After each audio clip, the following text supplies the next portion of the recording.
پدر این سرزمین دور باد از شر و دروغ، وقتی نبینم این گیاه دشمن بماند بی فروغ. گفتی چنان ارزنده است این خاک زرین کهن، خاکی که جسمت بعد مرگ یک ذره از ایران باشد. بر ما ای پدر ما خود شدیم دشمن او، مهر وطن قحطی شده رایج شده کذب و دروغ. شرم بر ما ای پدر دادیم به بار آداب خویش، بیگانه شد سرمشق ما از یاد بردیم رسم خویش.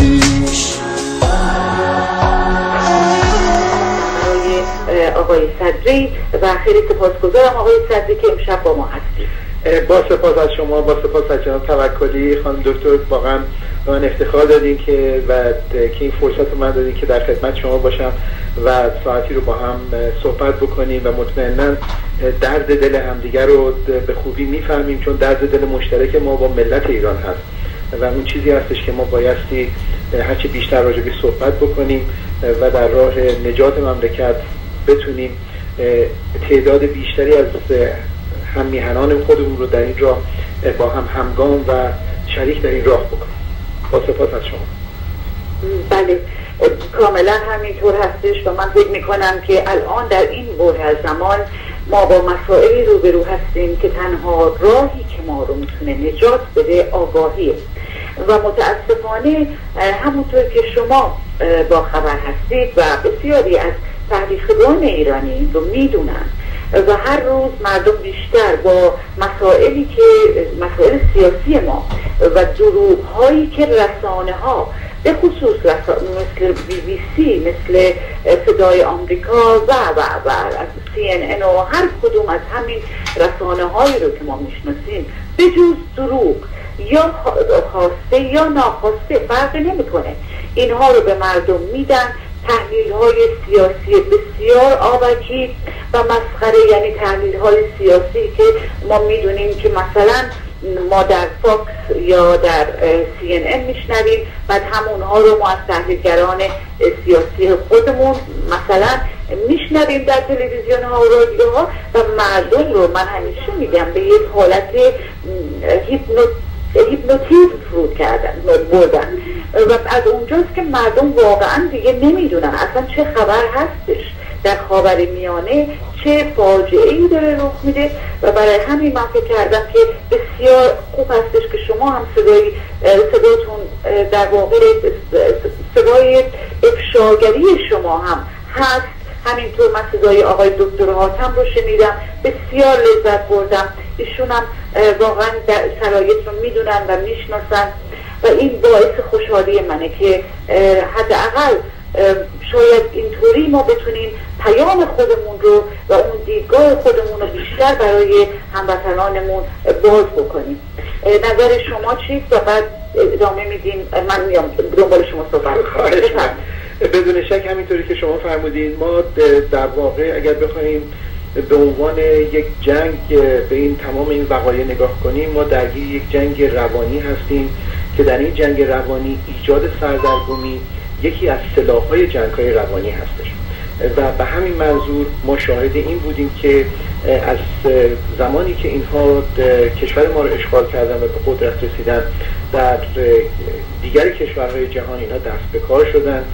مراکزی رو به وجود آوردند و همینطور بسیاری از این رادیو تلویزیون هایی رو که در خارج به وجود آمدن اینها فقط و فقط به صرف این به وجود آمدن که بتوانند با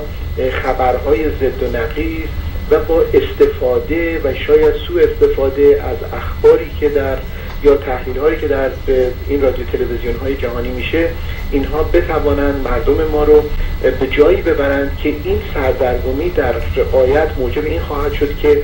مردم به قول معروف دور و برشون رو نگاه میکنن و میگن آقا ما دیگه تسلیم شدیم و دیگه هیچ کاری انجام نمیدیم و به یک حالت بی‌تفاوتی روی میارن که ما شاهد این بی‌تفاوتی ها در خارج از مملکت و در داخل از مملکت هستیم و شوربختانه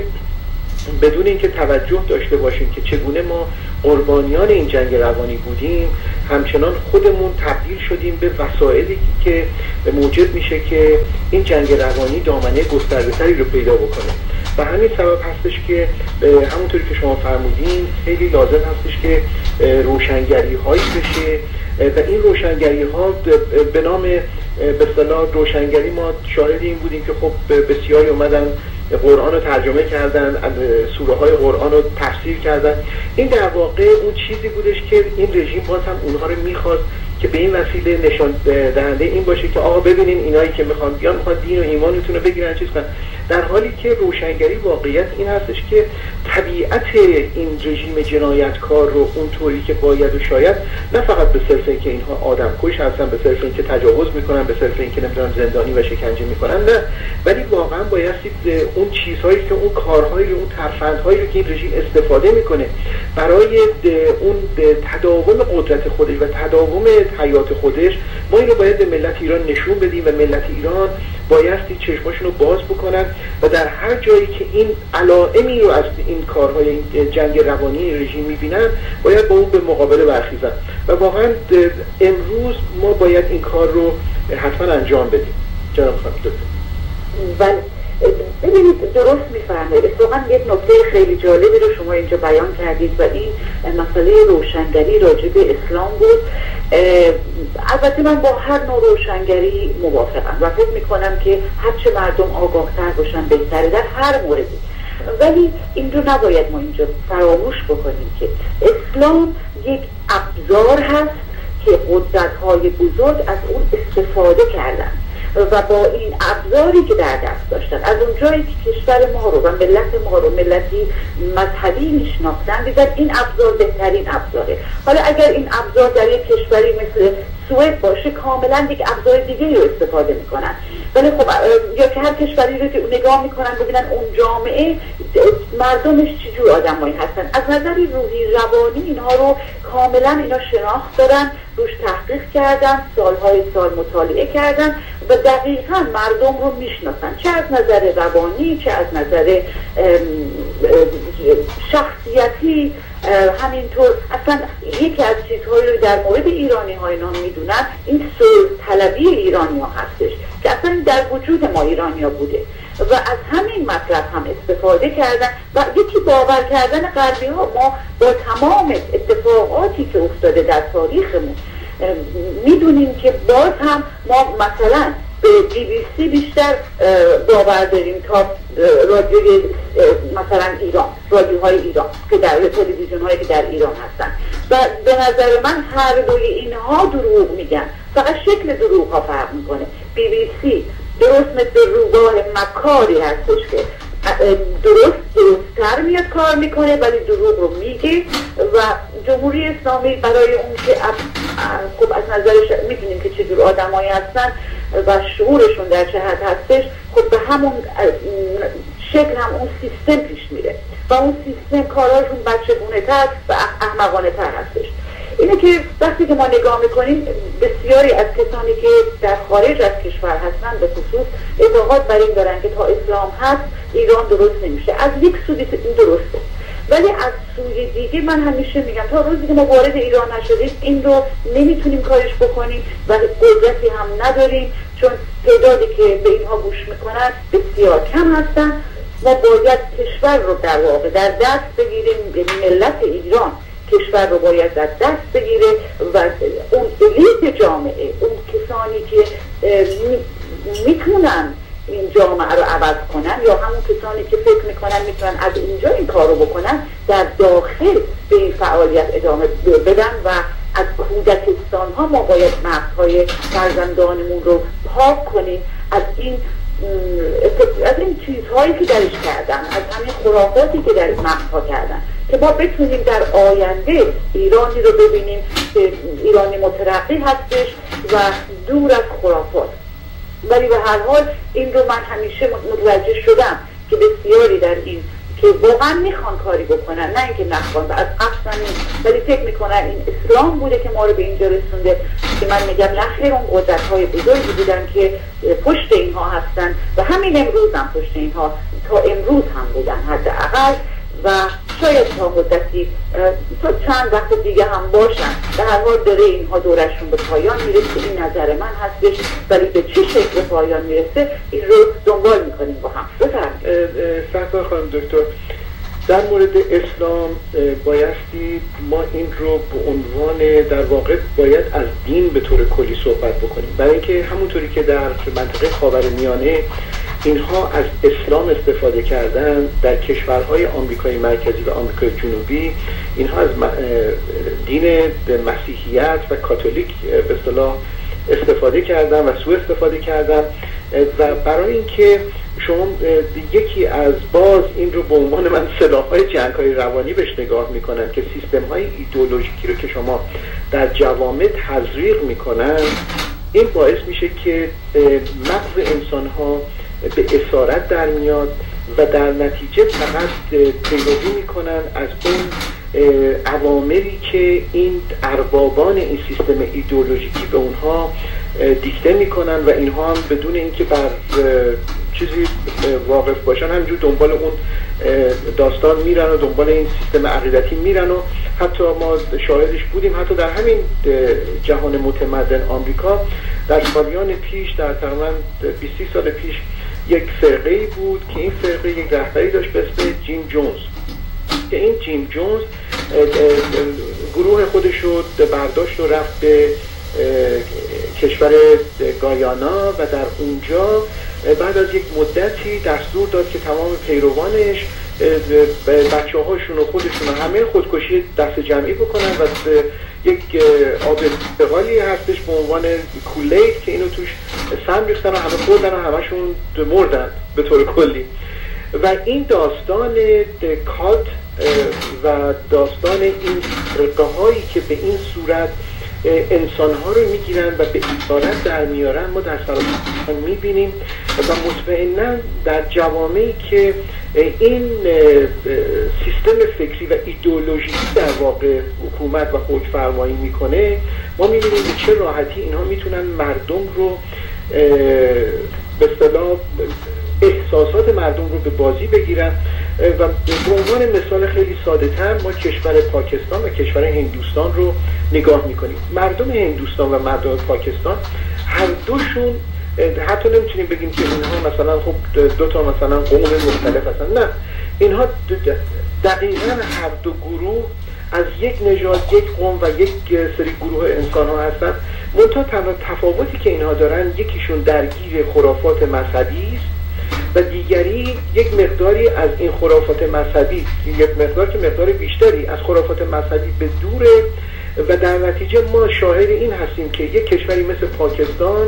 هر روز اینا دارن تو سر خودشون میزنن، هر روز دارن دزدی میکنن، هر روز دارن جنایت مرتکب میشن.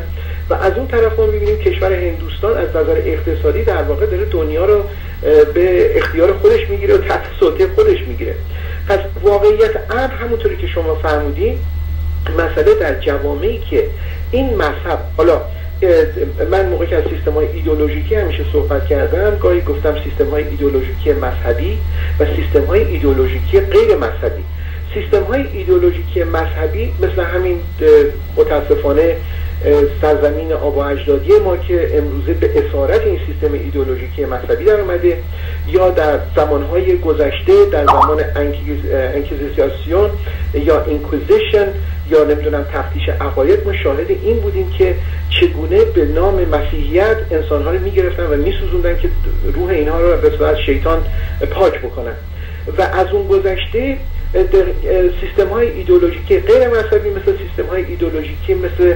کمونیسم که ما در چین، در کره شمالی و در دیگر جاهایی که اینها بودن و هستند و اینها شاهدش بودیم که چگونه مردم رو به اسارت خودشون گرفتن و اینها رو امروزه در چین به مردم چین، اونهایی که در سیستم کارگری چین دارن کار میکنن، نه فقط به صورت برده دارن کار میکنن، یک کاسه برنج بهشون میدن از صبح تا شب اینا کار میکنن، در نتیجه قابلیت اینو دارن که موادی رو که صادر میکنن قیمت ارزون صادر بکنن. پس در نتیجه همونطوری که شما فرمودین ما نمیتونیم یک باغچه‌ای رو از بیرون از اون باغچه بشینیم و بخوایم علفهای این باغچه رو هرس بکنیم یا این باغچه رو مرتب بکنیم. بایستی ما در داخل مملکت خودمون باشیم و همونطوری که شما فرمودین از سطوح پایین جامعه، یعنی نه سطوح پایین جامعه، از سنین پایین جامعه در کودکستان ها، در دبستان ها و به طور کلی بچه های مملکت رو آشنا بکنیم با خردگرایی، اون چیزی که واقعا زمینه فرهنگی ما ملت ایران هست و به اونها یاد بدیم که خرافه چی هست و چگونه میشه خرافه زدایی کرد به این وسیله. پس در نتیجه شما دقیقاً این نکته بسیار بسیار مهمی است که ما بایستی راجع به این صحبت بکنیم و واقعا روشنگری همینه که چگونه بشود یک جامعه رو از نقطه نظر فکری بهش قدرت تفکر داد. و این اون خواسته کوروش بزرگ است که در اون لوحه معروف در اونجا نوشته که هر کسی حق داره هر خدایی رو که میخواد بپرسته. منظورش از تعدد خدایان نبوده در اون زمان، منظورش این بوده که هر کسی بتونه آزادانه فکر بکنه، چون این تفاوت عقاید، این افکار گوناگون موجب این پیشرفت‌های انسانی خواهد شد. وگرنه اگر انسان بخواد دائما در یک مرداب و در یک گردابی به محصول شده باشه و فقط دور خودش بچرخه و در اون مرداب همینجور زندگی بکنه، آخرش به هیچ جایی نخواهد رسید. و ما شاهد این هستیم از زمانی که به عنوان مثال همین اسلام در جهان به وجود آمده و کشورهای اسلامی، باید دید که چقدر از اکتشافاتی رو که نوع بشر به اونها دست یافته در کشورهای اسلامی بوده و چه تعدادش در سرزمین به قول اونها کفار بوده. و تازه این اسلامی ها از این بسرده نمی کنن و میان به عنوان مثال تمام دانشمندان و نمیدونم فلاسفه ایرانی رو اومدن گفتن آقا اینا دانشمندان اسلامی هستن. نه خیر، زکریای رازی، ابن سینا، ابو ریحان بیرونی، اینا از نقطه نظر اسلامی اینا جزء ملاحده بودن، یعنی کسانی بودن که ملحد بودن از نظر اسلامی. پس اینا چگونه حالا یک مرتبه شدن اسلامی شدن؟ من زیاده روی نمی‌کنم و اجازه خیلی ممنونم که این فرصت رو من میدین که من همینجوری صحبت بکنم. شما بفرمایید. یا خوب است شما هم داریم میآموزیم. آقای صدری ببینید، برای به زندان کشیدن مغز مردم شما به ایدئولوژی احتیاج دارید. حالا این ایدئولوژی میتونه مذهبی باشه یا سیاسی و از سه چیز هست که میتونه تفرقه بین مردم به وجود بیاره و اونها هم میدونیم که همین ایدئولوژی یا حالا سیاسی یا مذهبی و نژاد و معمولا قدرت ها از این سه چیزهایی رو که ما داریم راجع به صحبت میکنیم، یعنی ایدئولوژی ها و نژاد، استفاده میکنن برای یکی جنگ ها رو به وجود بیارن. خب ما میدونیم که اصلا تمام این سیستم امروزی دنیا، این سیاست های دنیا امروز بنا شده بر روی این فتنه‌ای که کارتل های تجاری و بانک ها دارن درست میکنن. چون من امروز اعتقاد دارم که اصلا ما دیگه دموکراسی نداریم به شکلی که واقعی، چرا که قدرت‌های بزرگ، حتی کشورهایی که ما به اسم دموکراتیک میشناسیم از نظر سیاسی، ما میبینیم که اینها به صورتی، یک نمونهش در خود آمریکا هستش که خودتون بهتر از من میدونید که این تاجرها، یعنی کارتل‌های تجاری و بانک‌ها چقدر نفوذ دارن در این انتخابات و هیچ فرقی نمیکنه چه کسی بیاد روی کار، چون به هر حال اینها همه نوکران همین کارتل‌های تجاری هستن و از اونجاست که ما میبینیم همه چیز داره به هم میخوره دیگه. سیستم دنیا امروز داره به هم میخوره. بعد اقتصادی رو نگاه میکنیم، ولی از اونجایی که ما نگاه میکنیم به ایدئولوژی ها، ما میدونیم که اصلا از زمان امپراتوری روم که از مذهب شروع کردن و مذهب رو یک پایه‌ای قرار دادن برای کنترل مردم، از 100 سال پیش این رو یک ایدئولوژی دیگه بهش اضافه کردن و همون ایدئولوژی سیاسی که میدونیم که من بعد برنامه هم گفتم اصلا کمونیسم چگونه به وجود اومد. دوباره این همش با کسانی که امروز سیاست ها رو میچرخونن، یعنی از یک خانواده، من جایی میخوندم اینا فقط 13 خانواده هستن که این دنیای ما رو به امروز به این شکل در آوردن و اینها از همون موقع ادامه داشته و این کمونیسم رو به وجود آوردن. به وسیله کمونیسم میلیون ها انسان رو نابود کردن. همینطور ما میدونیم مذهب داره کار میکنه. پس این سیستمی که از امپراتوری روم باقی مونده ادامه داره. این مسئله دیگه‌ای که شما گفتید بسیار برای من جالب بود و همین مسئله‌ای که چگونه اینها زبان انسان رو به زندان میکشن، یعنی در تسخیر خودشون قرار میدن، همون مذهب هست. ما این رو حتی مغزشویی رو از این نوع رو از زمان حسن صبا میشناسیم، از ایران، که نمیدونم داستانش رو میدونید یا نه. حسن صبا اینها تعدادی رو که جمع کرده و فرقه اینها شبها اینها رو بهشون حشیش میدادن و به اینها مثل همون حالت هیپنوتیزم که بهشون سجست میکنن یا تحمیل میکنن اون چیزی رو که میخوان اینا باور بکنن، مثل اینکه مثلا در اون حالتی که اینها هستن و های هستن با اون حشیشی که استفاده کردن به اینها تحمیل میکردن یا سجست میکردن که اینها الان در بهشت هستن و یک چیزهایی رو براشون به اصطلاح گفتن حوری ها و باغ زیبا و غذاهای خوشمزه و تمام چیزهایی که اینها علاقه داشتن اینها رو براشون توضیح میدن و میگفتن اگر شما با ما باشید باز هم میتونید که دنبال حسن صبا باشید، همیشه هر شب شما به بهشت میرید و این رو اینها باور کرده بودن. پس این تاریخ خیلی طولانی داره و چگونه انسانها رو میتونن اینجوری مغزشویی کنن. همین رو ما در فرقه های خارج هم میدونیم که بسیاری از این فرقه ها بودن و هستند، میان هر گهگاه و تعداد زیادی هم حتی قربانی میشن در این فرقه ها و میبینیم که همین در آمریکا همین چندین سال پیش بود که خودتون شاهد هستین، یک کسی بود به اسم کورس، اگر من اشتباه نکنم، بله، که این هم همین فرقه رو داشت و تعداد زیادی رو قربانی شدن در پایانش. ما امروز گروه مجاهدین رو میشناسیم، اون هم دوباره یک فرقه هستش. پس اینها رو به وسیله مذهب یا همون مسائل سیاسی که میگفتید ایدئولوژی های سیاسی، اینها رو واقعا این مردم بعضی وقتا ما این نفرت خودمون رو از مجاهدین دارم میبینم در فضای سیاسیمون ولی بگذاریم از اون کسانی که در رأس هستن، ولی واقعا افرادی که در این گروه هستن قربانی هستن، قربانی یک دروغ و فتنه. بله بفرمایید. سرکار خانم ممتاز، من دو مسئله خیلی مهم هست. یکی در مورد حسن صبا، من حالا یک اشاره کوتاهی خواهم کرد، اما واقعا در مورد یک تفاوتی هست میان ایده و ایدئولوژی یا ایدئولوژی و یکی هست بین عقیده و سیستم عقیدتی. انسان ها باید به قول شما باید صاحب عقیده باشن، برای اینکه اصلا یک انسان نمیتونه بدون عقیده باشه. اونهایی که میگن آقا من عقیده در این مورد ندارم، یعنی اینکه مغزم کار نمیکنه. پس انسان ها باید صاحب یک ایده، صاحب یک عقیده باشن. اما موقعی که این سیستم، این عقیده تبدیل میشه به یک سیستم عقیدتی و تبدیل میشه به یک فکر سازمان یافته که انسانها رو در اسارت خودش میگیره و برای اینکه من بارها گفتم در آغاز پیدایش بشریت تمام کسانی که جاه طلب بودن برای اینکه بتوانن قدرت خودشون رو بیشتر بکنن، عده دیگه از مردم بدبخت میگرفتن به زنجیر میکشتن تا براشون کار بکنن. این زنجیر به دست و پای این انسانها میافتاد. انسانی که دست و پایش به زنجیر افتاده دائما فکرش در پی این هستش که چگونه میتونه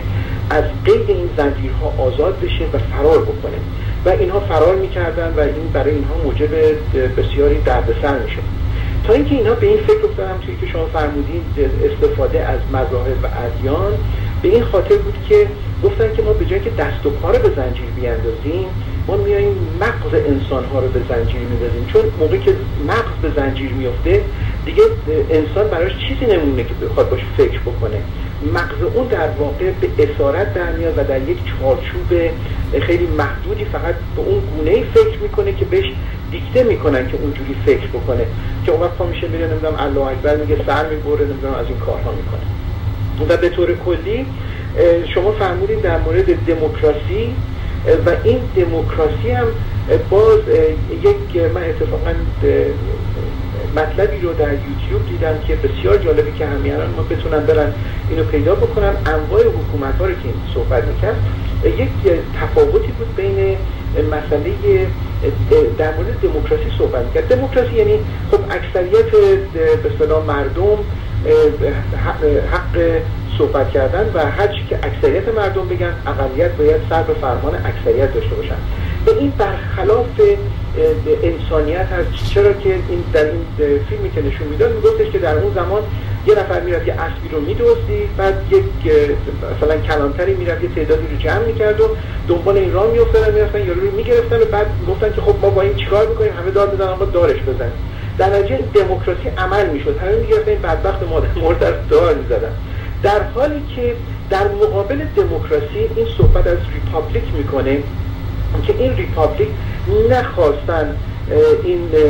به اصطلاح جمهوری که در این کشورهای عقب افتاده ما شاهدش هستیم که پدره میره پسره میاد بازم قتل عام میکنه، مثل این بشار اسد که داره مردمشون میکشه و اسمش هم که جمهوریه، یا همین رژیم اسلامی که در کشور ما اومده مملکت ما رو اشغال کرده اسمش هم جمهوریه. اینها به طور کلی اون ریپابلیک نیستن. ریپابلیک به طور کلی به نوع انواع حکومت‌هایی گفته میشه که صاحب قوانین اساسی هستند که بر اساس اون قوانین تمام آحاد جامعه در مقابل قانون یکسان هستند و به عنوان مثال اگر در اون شرایط یه نفر اومد یه اسبی رو دزدید و یه عده‌ای رفتن اینو گرفتن، دیگه اون عده حق اینو ندارن که چون همشون اکثریت دارن این آدم رو دار بزنن. این آدم باید برداشته بشه بره جلوی دادگاه و طبق قوانین کشوری به اون وضعیت این آدم به اصطلاح نگاه بشه و تصمیم بگیرن که حالا این چه جرمی رو مرتکب شده و اون جزایی رو که باید این آدم ببینه در چه حدی هست. به هر صورت این دموکراسی رو که ما صحبت میکنیم، من بارها گفتم در یک قبیله آدمخور همشون تصمیم میگیرن که بله آقا هر کی مثلا زیر مثلا 20 کیلو هست باید بخوریمش. این یه مسئله جالبیه. پس در نتیجه ما امروز در جهان شاهد این هستیم که همین در آمریکا یکی از مشکلاتی رو که مردم آمریکا راجع بهش صحبت میکنن در مورد ریاست جمهوری این کشور که این آقای اوباما هستن، صحبت از اینه که ایشون قانون اساسی آمریکا رو زیر پا گذاشته، یعنی در واقع خودش رو کرده در جایی که بتواند هر کاری که دلش میخواد انجام بده و این شاید یه عده زیادی هم به این رأی دادن. پس در نتیجه این دموکراسیه، ولی که برخلاف اون ریپابلیک هست و آمریکا بر خلاف بسیاری که ما باور داریم که خب آمریکا یک دموکراسی هست، خود آمریکایی‌ها بر این باور هستن که آمریکا یک ریپابلیک هست و محدودیت به اصطلاح اعمالی رو که قوه قضاییه یا ببخشید قوه مجریه یا قوه مقننه انجام میدن، اینها رو قانون برای اینها مشخص کرده و قوه قضاییه ناظر و شاهد بر این هستش که اینها چه کارهایی رو میتونن بکنن و چه حدی اینا دارن دست پاشون دراز میکنن. اما در مورد حسن صبا داستانی که شما فرمودین، این داستانی هست که به طور کلی در بسیاری از جاها ما در ایران هم که رفتیم در ایران اون موقع ما یک همچین باوری داشتیم که حسن صبا یه آدمی بود که یه سری جمع کرد و به اینا حشیش میداد و در نتیجه واژه اساسین یعنی حشیشیون، اونطوری که شما در دیکشنری وبستر اگر نگاه بکنید نوشته اساسین کسانی هستن که حشیش میکشن. اما در واقع اینها تمام تبلیغات ضد ایرانی بوده در طول این صدها و هزارهای تاریخ و به طور کلی اساسین، واژه اساسین از حشیشیون نیامده و این حشیشیون این واژه رو اعراب برای طرفداران یا پیروان حسن صبا درست کردن. در واقع اینها نامشون بوده حشاش به کسانی گفته میشد که اینها داروساز بودن و یکی از کارهایی رو که پیروان حسن صبا میکردن از گیاهان طبی اینها دارو درست میکردن و با فروش این داروها ثروت کلانی رو به وجود آورده بودن و حشاشین و پیروان حسن صبا رو بهشون میگفتن فرقه باطنیه، چون حسن صبا یک از فرقه اسماعیلیه بود که اسماعیلیه در ایران موقعی که به وجود آمد اینها در فکر این بودن که با استفاده از دین اسلام بتوانند در این اعراب رو از ایران بیرون کنن، برای اینکه زمانی که اعراب ایران رو اشغال کرده بودن، ایران رو تقسیم کرده بودن به اون خلیفه های یا خلافت های کوچکتر و مردم ایران بر این باور شده بودن که پیش از حمله اسلام به ایران صاحب نمیدونم تمدنی نبوده و حسن صباح پس از اینکه 200 سال اینها سعی کردن که این کارا رو بکنن، حسن صباح یکی از کسانی بود که در همین فرقه اسماعیلیه بود و از ایران بلند میشه میره به اسکندریه که در اونجا اون اسکندر مقدونی کتابخانه اسکندریه رو با کتاب‌هایی که از مربوط به جندی شاپور بود و از ایران برداشته بود که میگفتن 70 بار شطور این کتاب برداشته بود برده بود، در اونجا اینها کتاب‌ها رو به یونانی ترجمه کرده بودن و این کتاب‌ها در اون کتابخانه اسکندریه بود و حکومت مصر هم در اون زمان تحت سلسله فاطمیه بود که فاطمی‌ها ایرانی بودن ولی پیروان مذهب اسماعیلیه و اینها این مذهب اسماعیلی اصلا به این خاطر به وجود اومده بود که ایرانی‌ها بتونن خودشون رو از اعراب جدا بکنن. حسن صباح در اونجا موقعی که تاریخ ایران رو مطالعه میکنه به این نتیجه میرسه که ای بابا، ایران صاحب چه تاریخ مشعشع و گذشته پر افتخاری بوده که اینها اومدن و مردم ما رو به این صورت تبدیلشون کردن به اصطلاح بردگان خلفای عرب. در نتیجه به این نتیجه میرسه که میگه که فرقه اسماعیلیه 200 سال زحمت کشیده و این اعراب با مهر و سجاده نیومدن کشور ما رو بگیرن، با شمشیر اومدن و با شمشیر باید اینها رو بیرون کرد. و در واقع ما موقعی که به واقعیت زندگی حسن صباح رجوع میکنیم و مطالعه میکنیم به اینجا میرسیم که اگر واقعا حسن صباحی وجود نداشت ما امروز من و شما فارسی صحبت نمیکردیم، چون که در همون زمانی که حسن صباح بود یکی از وزرای این حکومت‌های اسلامی در ایران خواجه نظام الدین بود و این نظام الملک یا خواجه نظام الملک بود که این خواجه نظام الملک تعداد زیادی نظامیه ها رو درست کرده بود که در این نظامیه ها در اجازه نمیداد که کسی نه به فارسی مطلبی بنویسه، شعری بگه یا به فارسی حتی صحبت بکنن. میگفت همه چی باید به عربی باشه، همونطوری که این رژیم جنایتکار سعی میکنه که مردم ما رو تبدیل بکنه به یک مردم عرب. و حسن صباح اولین کسی بود که با استفاده از شاهنامه فردوسی موقعی که اینها تمرینات نظامیشون رو انجام میدادن از شاهنامه فردوسی استفاده میکرد و طرفداران حسن صباح به 2 گروه تقسیم میشدن. یک گروه خانواده هایی بودن که زن و بچه و نمیدونم همه چی داشتن و اینها هر کدومشون هم تخصصی در یک کاری داشتن مثل نجاری، آهنگری و همین که همه اینها یکی از کارهایی که باید میکردن کشاورزی بود و کاشتن گیاهان دارویی و بعد سنتز کردن این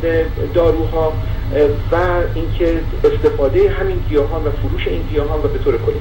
اما یک گروه دیگه‌ای بودن که فداییان حسن صباح بودن که اینها در قلعه‌های مختلفی که در نقاط مختلف ایران به وجود آورده بودن و استفاده می‌کردن، من جمله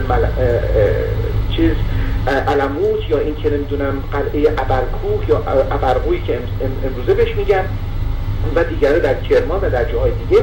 و اینها رو برای اینکه اینها از جان گذشته‌هایی بودن که میرفتن و برای اینکه اینها هیچ اون امیال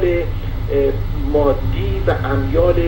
دنیوی رو نداشته باشن، اینها رو به قول معروف اخته میکردن و بعد اینها رو تعلیماتی رو میدادن که این تعلیمات و اونها بودن که بعدا نام اساسین رو خارجی ها به اونها دادن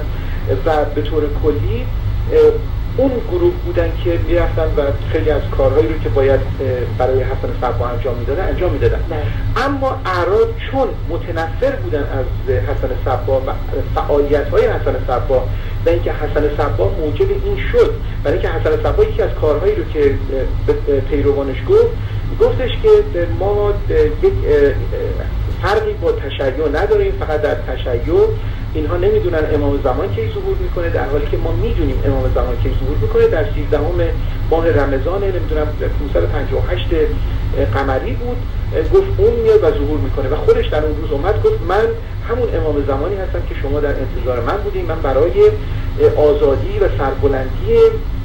ملل ایران قیام کردن و به همین خاطر هم هستش که از این روز که من قیام کردم و ظاهر شدم دیگه حق الله حرامه. حق الله یعنی چی؟ حق الله یعنی نماز خوندن و روزه گرفتن و از اون طرف حق الناس مباهه. یعنی حق الناس چی بود؟ یعنی خمس و زکات که برای کمک به اون بیچاره ها و فقرا. و تفسیر قرآنی رو که ما امروز شاهدش هستیم، در واقع این تفسیر قرآن توسط حسن صباح به وجود اومد که حسن صباح برای اینکه بتونه نفوذ بکنه در افکار واقعا پوسیده اسلام زده ملت ایران در اون زمان که هیچی رو باور نداشتن، نه رادیو تلویزیونی و نه چیزی، این با استفاده کنه آقا ما این قرآن یک معجزه است که یک معنی ظاهری داره که شما دارین میخونین، ولی معنی باطنیشو باید از ما شما یاد بگیریم. و این اومد با استفاده از تفسیر قرآن اون کارهایی رو که میخواست انجام بده انجام داد و یکی از کسانی بود که اعراب رو تونست از ایران بیرون بکنه. و بعد منتها ما دیدیم در طی اون داستانهایی رو که برای حسن صباح در آوردن، چه خارجی ها چه اعراب، و اینها به پیروان حسن صباح میگفتن ملاحده، کما اینکه خود فردوسی جزو ملاحده بود و به همین خاطر بودش که زمانی که فردوسی فوت میکنه دخترش جسد پدر رو بر میداره و میبره به اون گورستان مسلمین، اجازه دفن کالبد فردوسی رو بهش نمیدن و در نتیجه فردوسی رو در باغ خونه خودشون چال میکنن، به خاک میکنن و فردوسی صاحب هیچ مقبره‌ای نبود تا اینکه در سال 1935 اعلیحضرت رضا شاه کبیر دستور داد که این مقبره ساخته بشه که امروز ما شاهدش هستیم. در توس این مقبره ساخته شد و شما حساب بکنید از اون زمان تا سال 1935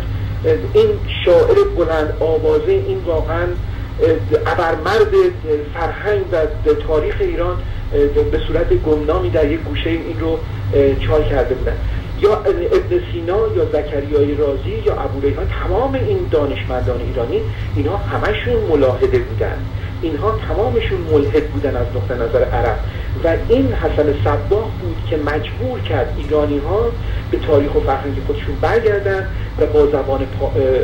پارسی یا فارسی صحبت بکنن. و اگر حسن صباح نبود و امثال اون خواجه نظام الملک بر ما حکمرانی کرده بودن، امروز شوربختانه یا امروز خوشبختانه ما داریم فارسی صحبت میکنیم و امروز اگر اونها بودن ما حتما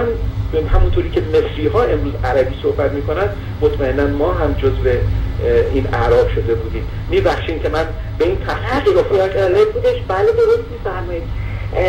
به طور کلی غربی ها تاریخ ما رو عوض کردن. یعنی اگر شما نگاه بکنید به خیلی از تاریخ خودمون میدونیم که اینا عوضش کردن و اگر ما فردوسی رو نداشتیم امروز هیچی نداشتیم، چون خب کتابمون رو که از بین برده بودن. ولی گفتید مصر و من امروز یادم این همین گروه غیر متعهد که وارد شدن، گفتم یک ذره راجع به اینها هم صحبت بکنیم و این آقای مرسی که رفته به ایران، نظر شما راجع به این مسئله چیه؟ والا نظر خودم رو دارم راجع به همه این بازی ها، ولی دلم خواست که عقیده شما رو هم بدونم. اتفاقا این خیلی جالب هستش که داستان یک مقداری به قول معروف شیر تو شیر شده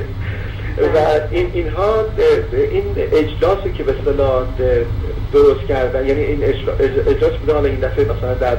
ظاهرا در تهران صورت گرفته، این رژیم اسلامی میخواست استفاده ها یا سوء استفاده های سیاسی از اون بکنه برای پشتیبانی از بشار اسد، برای اینکه همونطوری که ما به خوبی میدونیم اینها بدون بشار اسد به قول معروف یه پاشون دیگه لنگه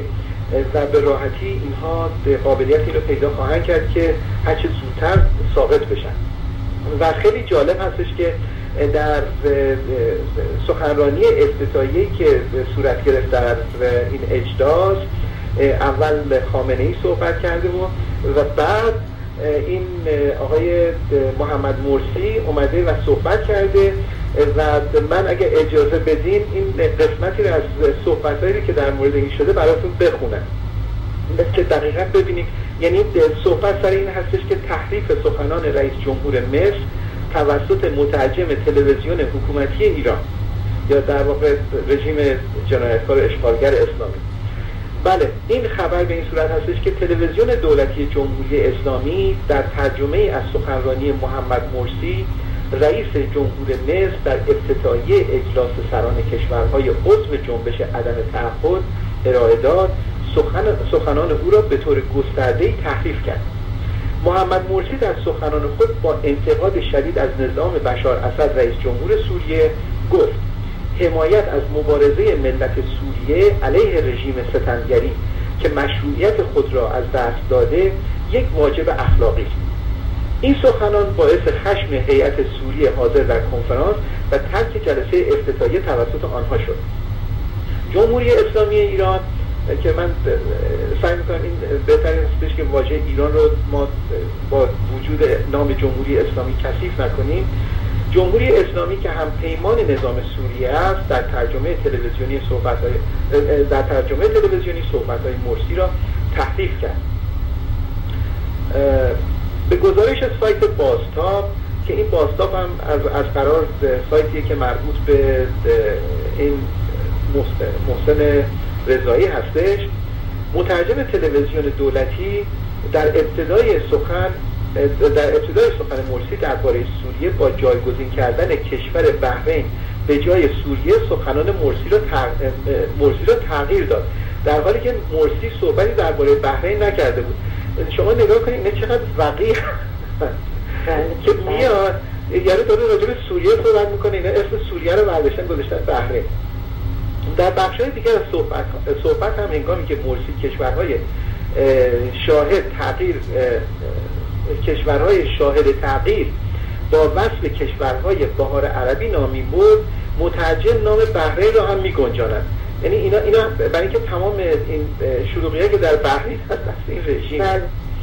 مترجم تلویزیون دولتی صحبت‌های مرسی را به گونه‌ای بازتاب داد که او دعوت به اصلاحات در سوریه می‌کند، در صورتی که رئیس جمهور مصر بر ضرورت حمایت از مردم سوریه در برابر نظام بشار اسد و تغییر در این کشور سخن می‌گفت. رئیس جمهور مصر در سخنان خود با حمله به حکومت اسد خواستار توقف خشونت در سوریه با دخالت فعال شد. وی اظهار داشت ما نمی‌توانیم خونریزی در سوریه را متوقف کنیم جز اینکه همه ما دخالت فعالی در این زمینه داشته باشیم. مرسی تاکید کرد ما حمایت کامل خود را از مردم سوریه ابراز کرده و خواهان آن هستیم که باید از سقوط سوریه به دایره جنگ داخلی جلوگیری کنیم. وی گفت بسیار حیاتی است که مخالفان سوریه با یکدیگر متحد شده تا بدون نابودی کشور به دستاوردهای خود دست پیدا کنند.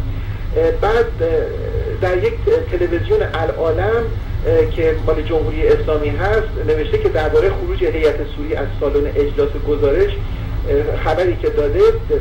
گفته که ولید معلم برای یک مصاحبه از سالن خارج شده. شما نگاه کنید این رژیم به قول معروف تو روز روشن تو روی مردم دروغ میگه و اینها تمام اساس حیاتشون بر اساس اینه و این حالا که اومدن طبق صحبتایی که شده تمام این داستانی که اینا خواستن سوء استفاده هایی رو که از این اجلاس بکنن بر ضد اینها داره همینجور تموم میشه. ما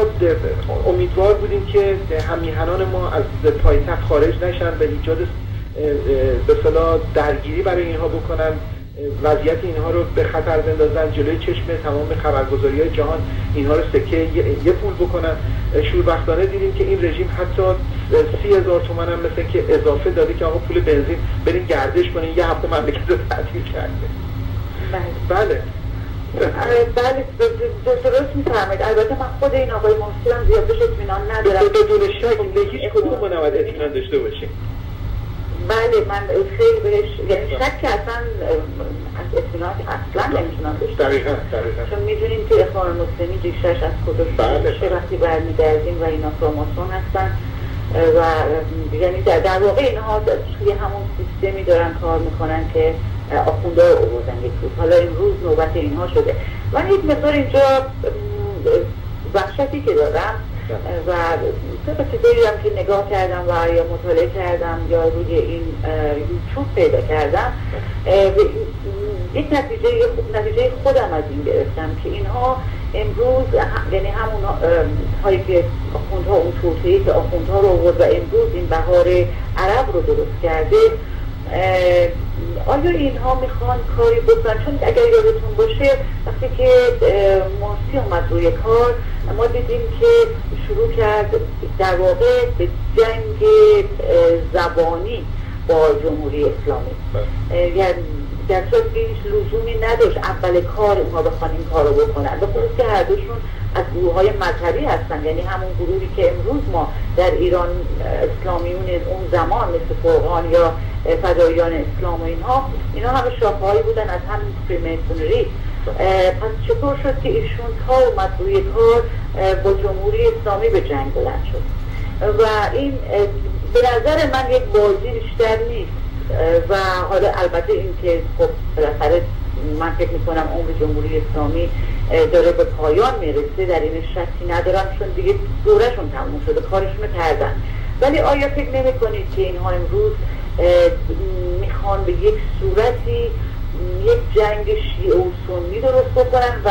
اینکه جمهوری اسلامی اینها رو جمع کرده و خیلی از این کشورهای اسلامی هم تو اینها هستن،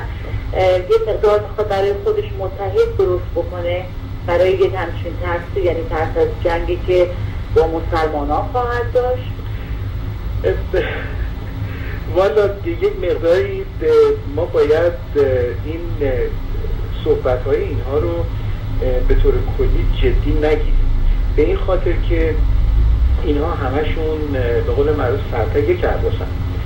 و اگر هم اینها ظاهرا برای همدیگه شاخشونه میکشن، اینها فقط برای این هستش که مردم رو سرگرم بکنن.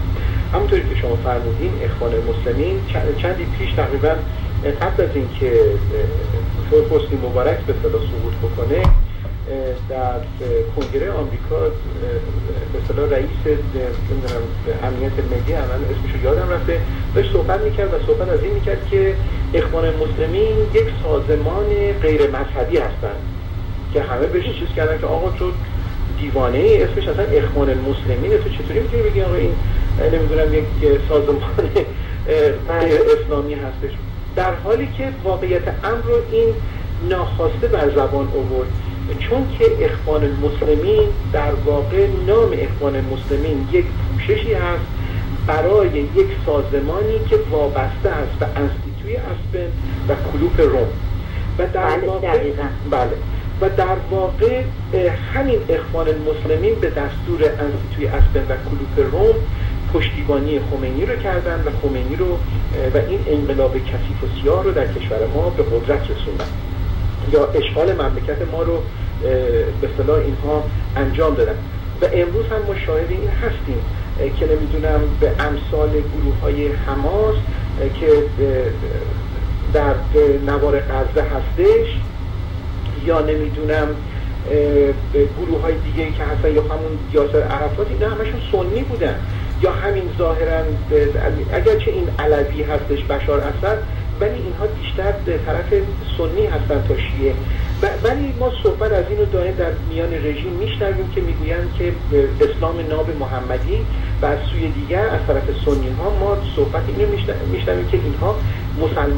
مسلمانان سلفی هستند. سلفی ها و این اسلام ناب محمدی در واقع پوششی هستش برای اینکه اینها میخواهند یک جنبش اسلامی متحدی رو که مذاهب در اون دیگه صحبتی رو نمیکنن در واقع به وجود بیارن، چون اینها میخوان در مقابل مثلا حکومت عربستان سعودی بایستن، چون الان عربستان سعودی داره بعد این به اصطلاح پشتیبانی از این میکنه که آقا نمیدونم سنی ها نباید با شیعه ها بشن، چون شیعه به طور کلی در میان سنی ها به عنوان یک یعنی در دادگاه های عربستان سعودی شهادت یک شیعه با شهادت یک دیوانه در یک سطح، در نتیجه هیچ شیعه‌ای نمیتونه در دادگاه عربستان سعودی شهادت بده به طور کلی. ولی که در مورد این آقای این محمد مرسی،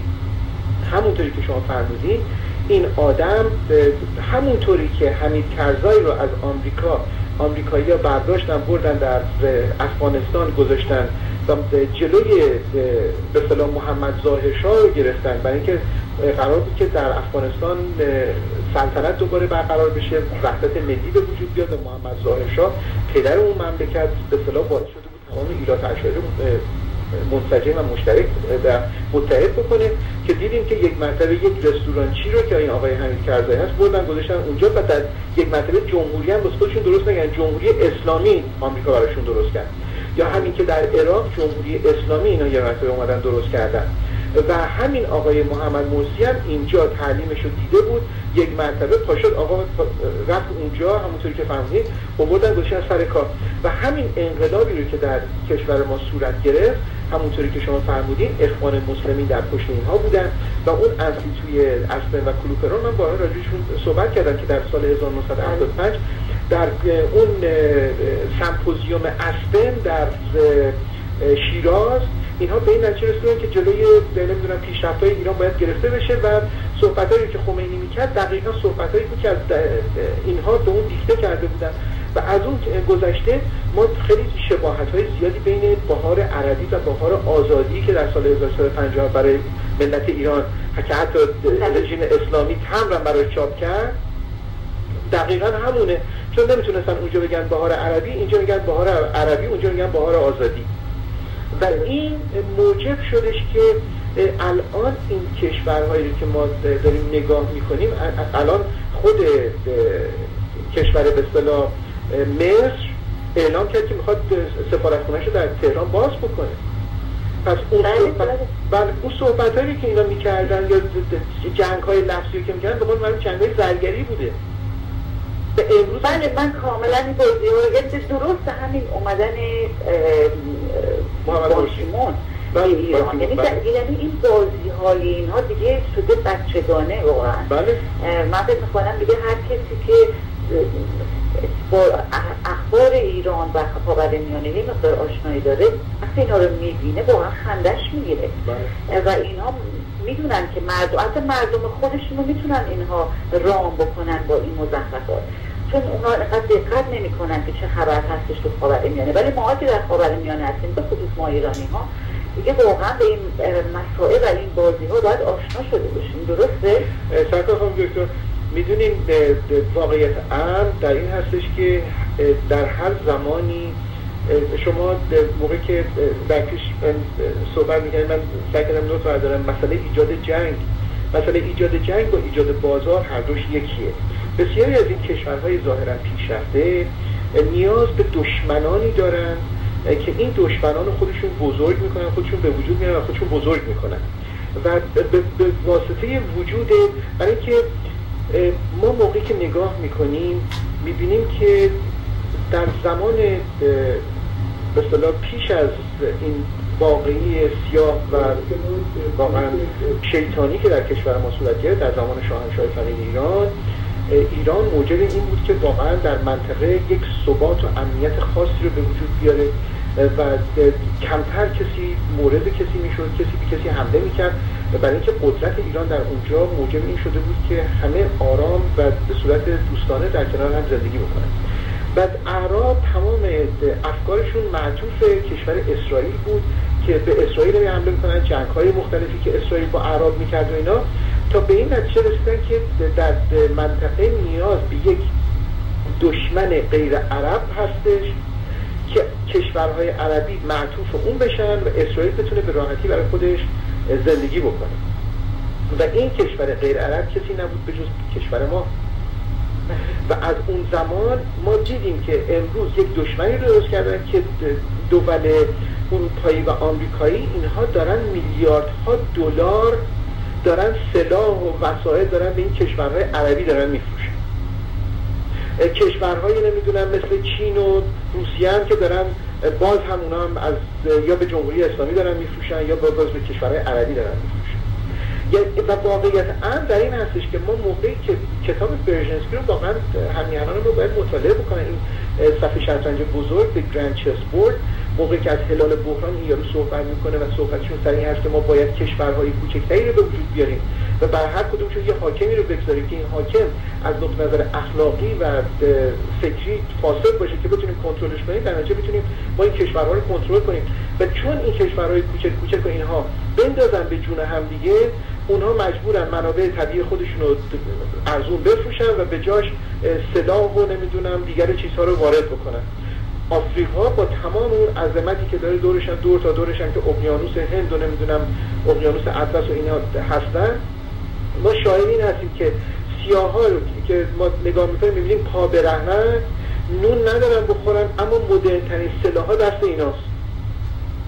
و این اون چیزی هستش که در واقع من به خاطرم از یک فیلمی رو دیدم از جورج برنارد شا، که این جورج برنارد شا متاسفانه از نقطه نظر بسیاری از مردم فکر می‌کنن به عجب نویسنده، عجب فهمیده، عجب فیلسوفی بود. این مردک در این ویدیو صحبت از این می‌کنه که آقا عده زیادی از مردم دنیا اینا بیفایده و بیخودن، اینا باید از بین برن که باقی مردم فهمیده بتونن در دنیا راحت‌تر زندگی کنن. در نتیجه ما باید کمیته‌هایی رو به وجود بیاریم که هر سال مردم برن در مقابل این کمیته‌ها بگن آقا چه کار مفیدی در سال گذشته انجام دادن. اگه اینا کار مفیدی انجام ندادن، ما باید از شیمیست‌های خودمون بخوایم که راه‌های خیلی انسان دوستانه‌ای رو پیدا کنن که اینها رو مثلا مثل اینکه حیونا رو مثلا آمپول می‌زنن، می‌کشن، می‌خوابونن، بقول اینا. مردم رو بعد همینطوری بعد از بین برد، برای اینکه اینا بی خودی جا رو تنگ کردن. همین اخیراً همین صحبت رو آقای چیز که مال مایکروسافت هست، بیل گیتس هم بله گفت آقا این چه مملکت دنیا شلوغ شده، اینا بی خودیه. یعنی والا به اون صورت نگفته، ولی تمام اینهایی که ما الان موقعی که برمیگردیم به اون انستیتوی ازمون کلوپ روم و برمیگردیم به اون الیتیستایی که خودشونو عقل کل دنیا میدونن و دنیا رو، مردم دنیا رو به عنوان مثلا حشم به حساب میارن، اینا تمام نقشه‌هایی که وجود داره ایجاد جنگ‌ها میان این کشورهای ظاهراً عقب افتاده و استفاده از منابع طبیعی اونها. و داستان من راجع به این اجندا 21 یا دستور کار 21 که توسط سازمان ملل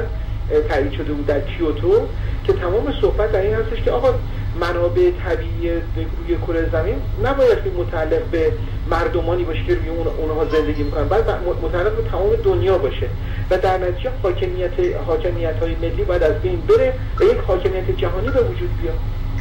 اینا ناسیونالیسم باید از بین بره. اینا در واقع دنبال این گلوبالیست ها در واقع همچین چیزی رو میخوان.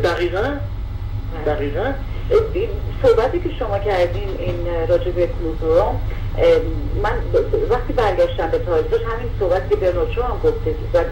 کسی اولین کسی هم که این رو گفته بودش که کسی بود به اسم سیزر رود، یک انگلیسی بود. من اینو گفتم توی برنامه ها که موقعی که این مرد ثروت، یعنی در آفریقای جنوبی تمام الماس ها و ثروتش رو این در دست این بود، یعنی معدن های الماس اونجا داشته. یک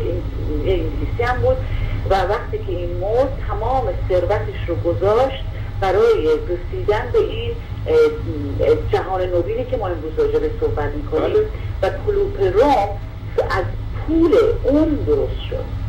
و اون هم اعتقاد داشتش که باید یک نژاد برتر وجود داره که اون هم نژاد انگلیسی و باید اونه که بیاد، چون بقیه رو اصلا آدم حساب نمی‌کرد. اینها باید قدرت دنیا و معادن دنیا رو در دست بگیرن و از اونجا هم این شروع شد.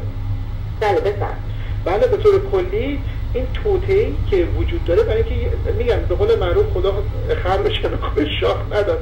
این انسان دوپا هم موقعی که یک مقداری دست و پاش باز میشه خودشو گم میکنه و همونطوری که مثلا به عنوان مثال اون نمرود در تاریخ ادیان میخواست نمیدونم یک برجی رو بسازه که به خدا برسه و خدا رو سرنگون بکنه، امروز هم همین داستان ها هنوز همون داستان هاست، همون داستانهاییه که ما فکر میکنیم که خب حالا مثلا فرق کرده. نه، فقط تکنولوژی مقداری فرق کرده، ولی اون سبوعیت و اون خشونت و اون وحشیگری انسان ها به هیچ عنوان تغییری نکرده، بلکه خیلی مؤثرتر شده به طور کلی. این در مورد مثلا همین مسئله اجندا 21 که من صحبت کردم، به عنوان مثال جورج بوش پدر حتی این قرارداد رو امضا کرده و اینها و اون معتقد بوده به همون نیو ورلد اوردر یا نظم نوین جهانی. نظم نوین جهانی ما خیلی همون یعنی مردم ما یا به طور کلی مردم دنیا برای این تصور هستن خب حالا مثلا نظم نوین جهانی یعنی مثلا همه با هم بهتر زندگی بکنن و با هم نمیدونم جنگی نباشه. بله داستانهایی که خود این سیاست مداران تو فقط نقش می‌کنن. دقیقاً، ولی اینا تمام اقفال مردمه. اینا تمام و تمام در پی این هستن که یک گروهی در اون رأس بنشینن، تصمیم بگیرن و باقی فقط اجرا کننده و به عنوان برده باشن. یعنی من اصلا دیروز داشتم صحبت میکردم ولایت فقیه جهانی نمیخوام به وجود بیارن که در ولایت فقیه یک ولی فقیه هست که همه چیز رو میدونه و باقی سفیه و صغیرن و فقط باید دنبال رو باشن. من چیزی که گلوبالیسم خطرناکی به وجود اومده به خاطر این جهان نوین و واقعا همونطور که شما فرمودید مردم دنیا اصلا نمیدونن چیه و به خاطر همینم کورکورانی دارن اینا دارن پیروز میشن و واقعا ما الان تو یک همچین دوره‌ای قرار گرفتیم. البته این رو بگم که من میدونم که غربی ها دارن یه خورده روشن میشن راجبش، ولی من فکر میکنم در کشورهای خاورمیانه به خصوص جهان سوم مردم خیلی خیلی از این مسائل دور هستن و نمیدونن چه بلایی داره میخواد به سرشون بیاد. میدونین خانم دکتر درد و من برای اینکه ساله که من همواره من از روزی که این رژیم در کشور ما به قدرت رسید من تمام زندگیمو گذاشتم برای مبارزه با این رژیم. واسه همین هم هستش که اینها هر جایی که دستشون به من برسه خیلی خوشحال میشن که من یه سلام علیکی داشته باشم. در صورت من با مردم دیگر به خصوص مثلا اتحادیه اروپا، همین تشکیل اتحادیه اروپا قدمی بود برای امتحان کردن به وجود آوردن اون دولت جهانی که خوشبختانه بسیاری از مردمی که در کشورهای مختلف در اروپا زندگی می‌کنن، من با بعضی از این جنبش‌های اینا که در تماس بودن، اینها همشون خیلی معتقد بودن که نه ما باید اون هویت ملی خودمون رو حفظ بکنیم، که الان ما شاهد این عکس‌العمل‌های بعضی از این جوان‌های این کشورها در این کشورها دیگه هستیم که میرن مثلا این مهاجرین رو میزنن و میکشن و چیز میکنن. اونها هم به اصطلاح قربانیان این وضعیت هستن و چون کاری ازشون برنمیاد یک عکس‌العمل‌های شدیدی رو از خودشون نشون میدن. خوشبختانه اگرچه کشور ما اولین قدم در راه این بودش که ببینن چگونه میشه یک کشور پیشروی رو به یک مرتبه فقیر کرد و مردم اون کشور رو تحت سلطه در آورد، به اسارت در آورد. این واقعیت امر اینه که ایران اولین قدم آزمایش بود برای اینها، برای اینکه انسان‌ها وقتی که وضع مالیشون خوب میشه قابلیت کنترلشون کم میشه، یعنی برای اینکه دیگه از کسی حرف شنوایی ندارن، وضع زندگیشون خوبه، همه کاری میکنن. در همین آمریکا از سال 2008 تا کنون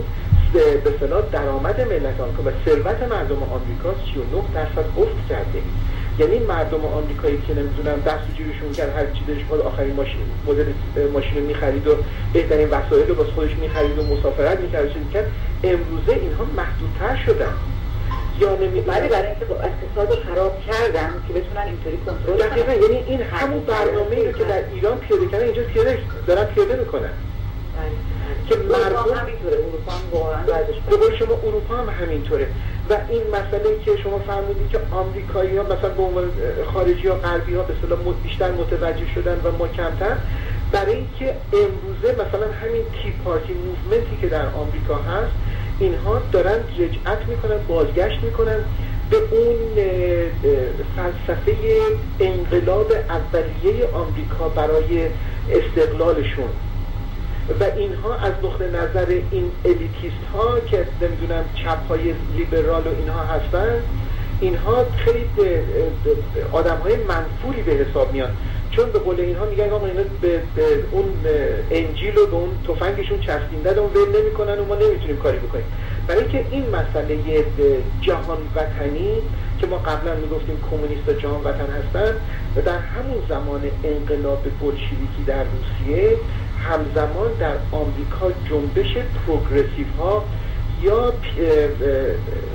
پیشرفتگرایان یا نمیدونم یه همچین چیزی رو به اصطلاح به وجود آوردن که این پروگرسیو ها در واقع همون پیروان مارکس بودن، منتها چون در آمریکا میدیدن که با انقلاب نمیتونن این کارو بکنن، گفتن به جای revolution از evolution باید استفاده کرد. revolution یعنی انقلاب، evolution یعنی تحول، که ما دیدیم که امروزه موقعی که در 2008 آقای اوباما یا خانم هیلاری کلینتون سخنرانی کردن، یکی از افتخاراتشون این بود که اینها مدرن پروگرسیو، اینها پیشرفتگرایان مدرن هستند، که اینها هم به دنبال همون حکومت جهانی و انترناسیونالیسم هستند که کمونیست ها میخواستن پیاده بکنن و تمام اینها رو بهشون میگن فیبیانیست. دقیقاً فیبیان ها در واقع همون مارکسیست ها هستن که اعتقاد دارن، چون مارکسیست ها میگن که با انقلاب باید جلو رفت، ولی اینا میگن نه، آرام آرام باید به اون جلو. بله، همین فیبیان ها یک علامتی دارن که نشون میده که دو نفر به اصطلاح دارن با پشت روی یک کره‌ای دارن میکوبن و این همون نشانه این هستش که دنیا رو اینها میخوان عوض بکنن و نیو ورلد اوردر یا نظم نوین جهانی رو به وجود بیارن. دقیقا همونا هستن و به طور کلی میگم ما متاسفانه امروزه در داخل مملکت ما یا نمیدونم در مناطق دیگری که مذاهب و ادیان و یا بهتر بگوییم سیستم های ایدئولوژیکی حاکم هستن، خب این مردم بیچاره موقعی که مغزشون به زنجیر هست چجوری میتونن اصلا فکر بکنن یا نتیجه گیری بکنن؟ بله کاملا درسته و به خصوص که اونجا خب سانسور هم زیاد هستش، یعنی کتاب ها و این چیزهایی رو که ما در خارج میتونیم به دست بیاریم اونا ندارن. خب شما همونطور که خودتون فرمودین کمکی نمیکنه در بله، همین رادیوهایی که هست مثلا همون BBC یا نمیدونم چیز، اینا تمامشون وسایل پروپاگاندا و تبلیغاته، وسایل مقصودیه، نه وسایل خبررسانی. 100%. این جریانات که شما دقیقاً من اتفاقا همین صحبت ها رو من کردم اونجا، خوب میگم چقدر خوبه که وقتی دو نفر صحبت میکنن از دو نوع میتونن این همون رو باز بکنن، اینی که برای شنونده خیلی روشن‌تر میشه این مسائل و شما خیلی قشنگ اینا رو بیان میکنید. خیلی سپاسگزارم از شما. یکی از این چیزهایی رو که امشب فرمودید همین بازی های سیاسی و مخشویی که اینها دارن تحویل مردم ما میدن و خب میدونیم که رسانه ها هم هیچ کمکی نکردن تا حالا، یعنی واقعا رسانه های ما میشه گفتش که آبروی هرچی وطن پرست بردن در این مدتی که آمدن. اجازه بدید من شما یه چیزی رو اصلاح بکنم با اجازهتون. شما فرمودید رسانه های ما، اینها رسانه های ما نیستن، اینا وسایل تبلیغاتی، بسیاری اینها وسایل تبلیغاتی ضد ملت ایران و وسایل مغزشویی ملت ایران و چقدر تفرقه به وجود آوردن. ما همونجا گفتیم ببینید با ایدئولوژی هاشون، با عقاید مختلفی که اینا اومدن نشون دادن، جز تفرقه انداختن بین مردم و مردم رو واقعا گیج کردن. خب اینا وظایفشون رو خوبی انجام دادن. سالهای اول که این تلویزیون ها باز شد خب همه خیلی زود داشتیم و گفتیم وقت دیگه یعنی واقعا بهار آزادی داره میاد دیگه، چون اینا هستن دیگه صدا داریم، ولی خیلی زود متوجه شدم که اینها فقط اومدن و مردم رو دارن گیج میکنن، چون خودم دارن گیج میشن وقتی اینا رو گوش میکردم و اینقدر زد و نقیض من میشنیدم میدیدم خب اصلا میدونید آدم نمیدونه دیگه چه کار بکنه و از اونجا بود که تمام اینها رو گفتم یعنی دونه دونه گذاشتن و در این 2-3 سال گذشته دیگه چشم من کاملا به حقایق باز شد، چون افتادم توشون و دیدم با چه گرگ‌هایی من دارم کار میکنم و چه فسادی در بینشون بود. ولی از اونجایی که تفرقه به وجود آوردن و 100% پولهایی که وارد این تلویزیون ها میشد به این هدف بود، ما امروز داریم این رو میبینیم که خب با همین شرایطی که ما میبینیم یکی میاد چنان تاریخ و دروغ به مردم بگن. متاسفانه ببینید اگر تاریخ رو درست به مردم بگن هیچ اشکالی نداره، حالا اگر ما خوشمون نیاد، ولی چون تاریخ رو به دروغ میگن و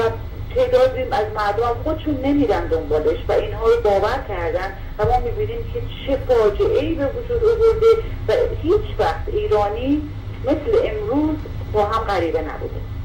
یعنی من در هیچ تاریخ فکر نمی‌کنم ایرانی اینقدر هم متنفر بوده.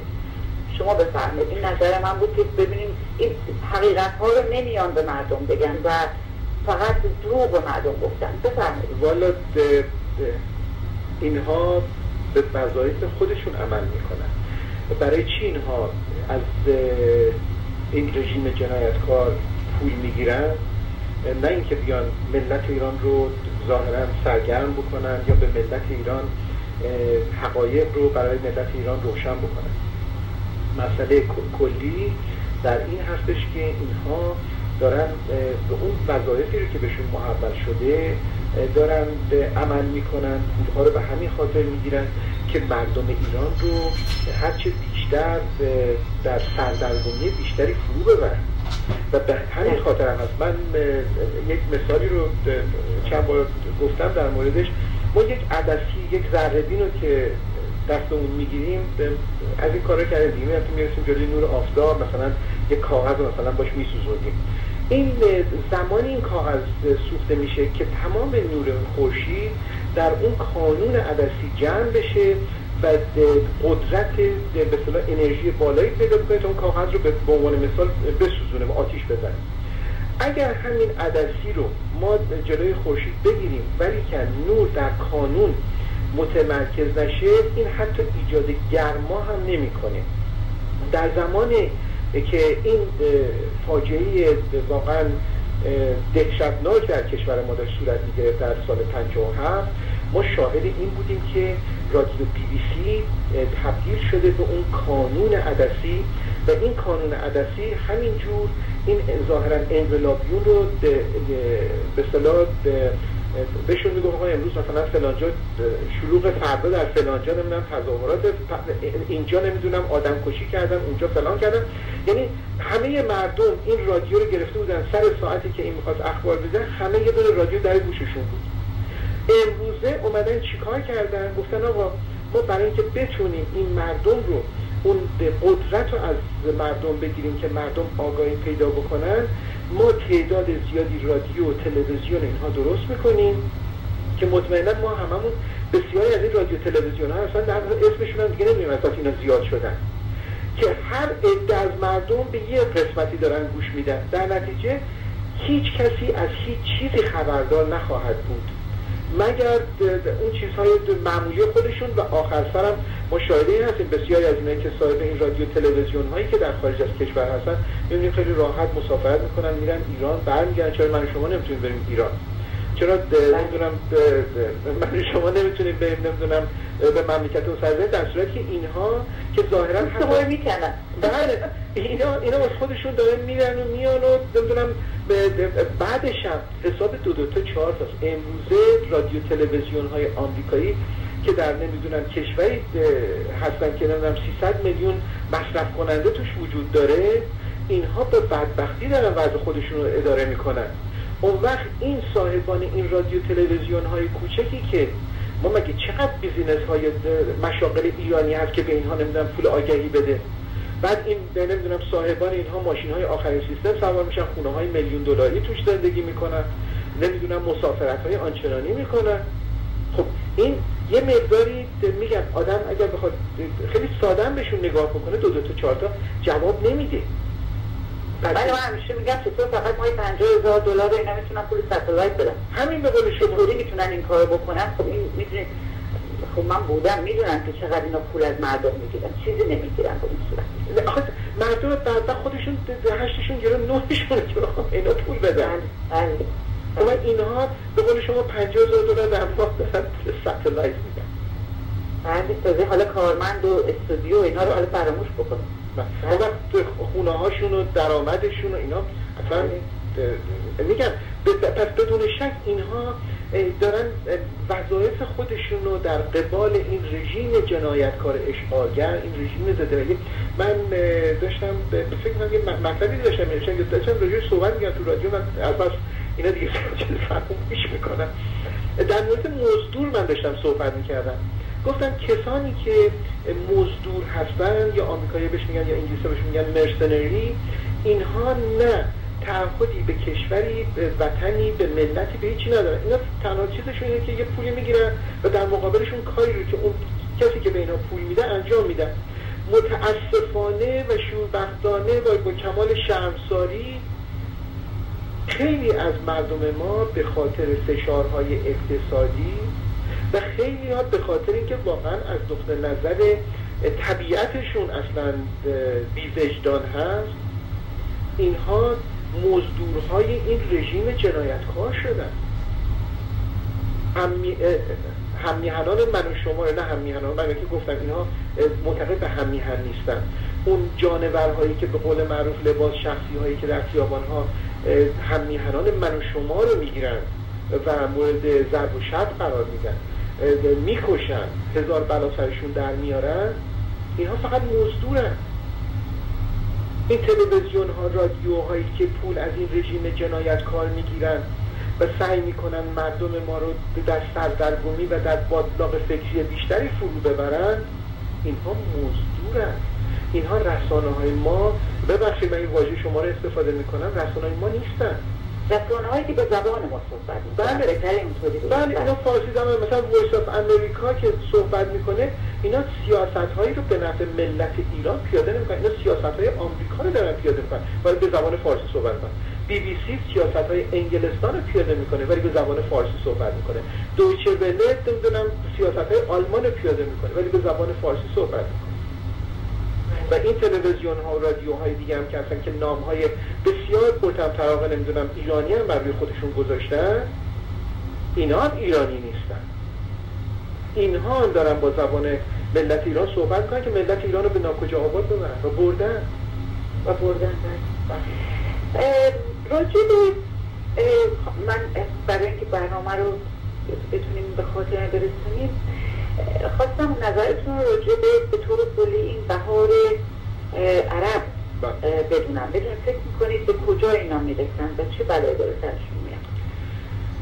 والا من این صحبت که بکنم شاید یه مقداری عجیب به نظر بیاد، ولی که داستان بر این هستش که ما در شرف به وقوع پیوستن جنگ جهانی سوم هستیم. این ممکنه به بعضی میگه آقا چون حرفشون تو هزیون داری میگه نه، تمام شواهد این رو نشون میده. و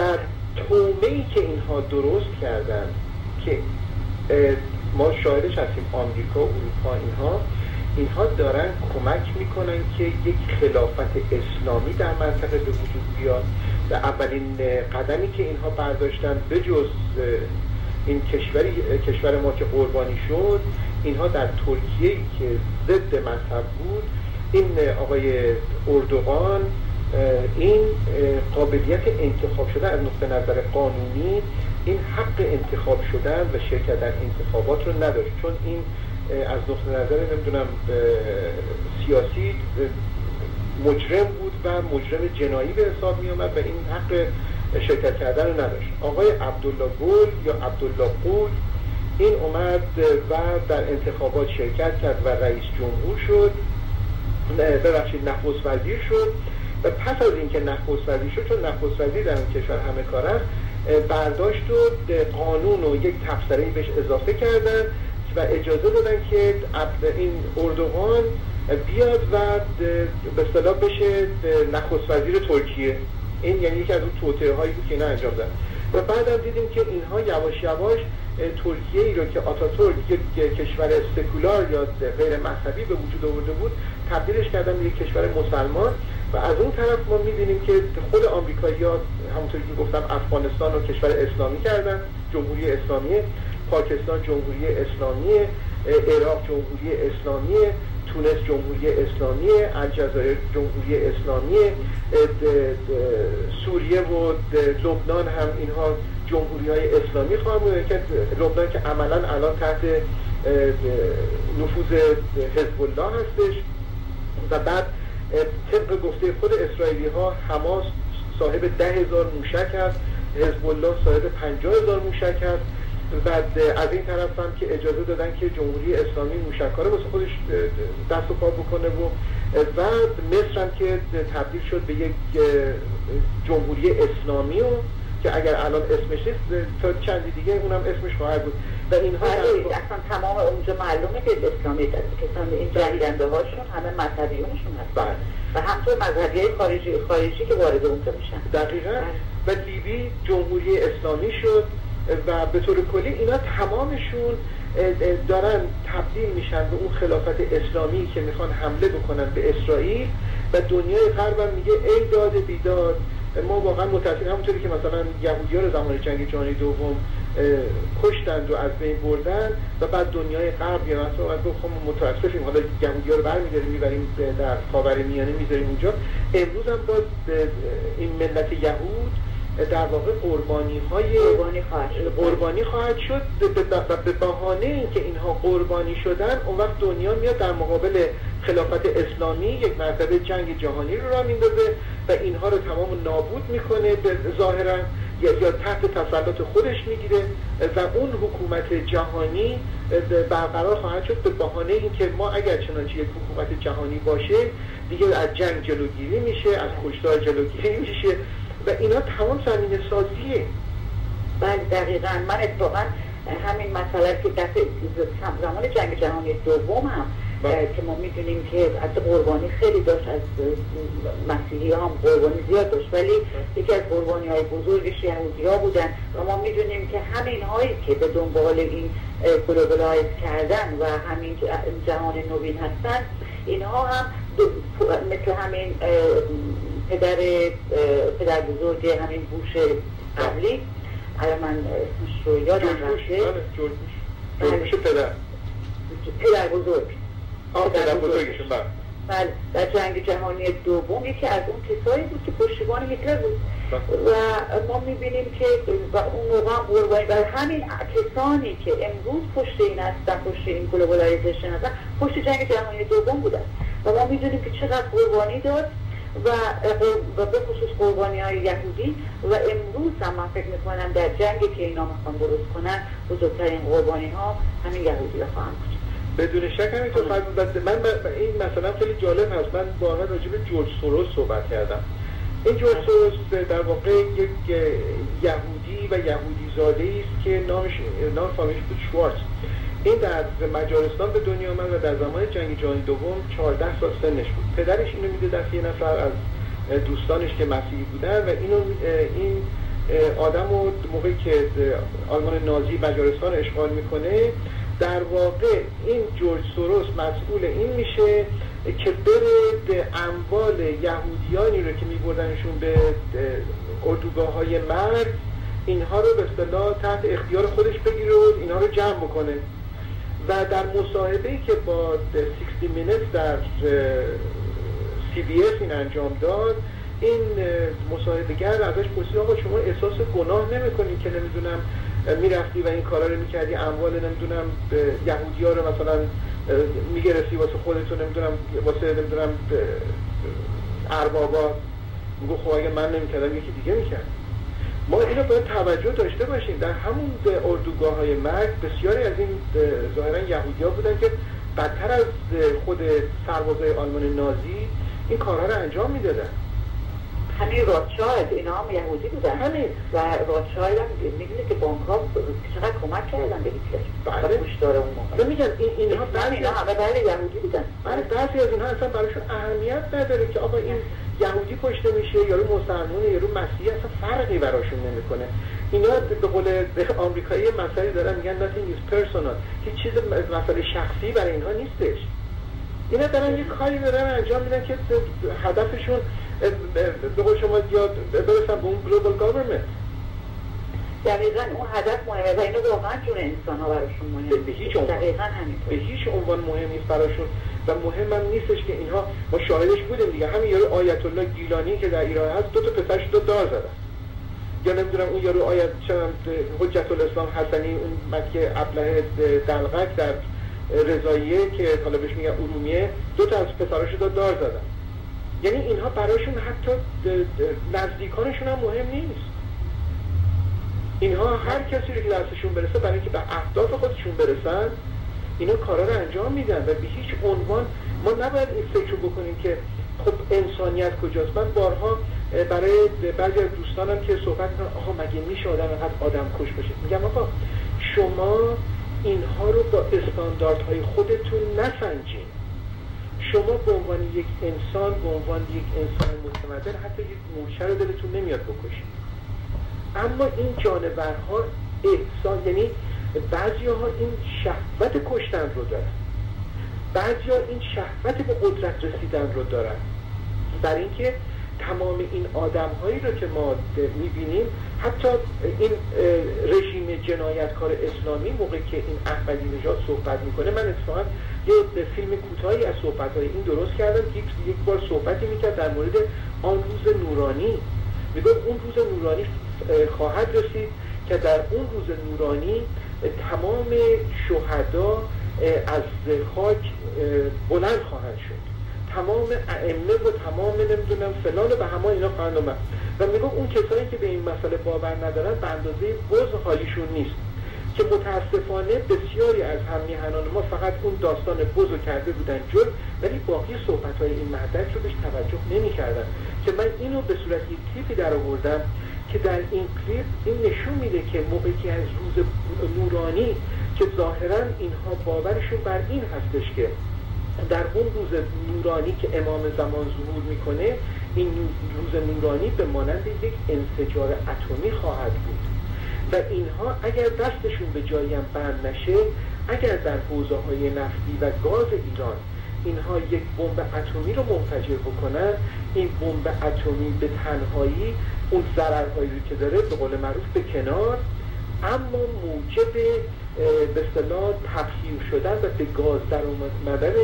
تمام این حوزه‌های گازی و نفتی خواهد شد و اونها دوباره منفجر خواهد شد و آلودگی هوا در اتمسفر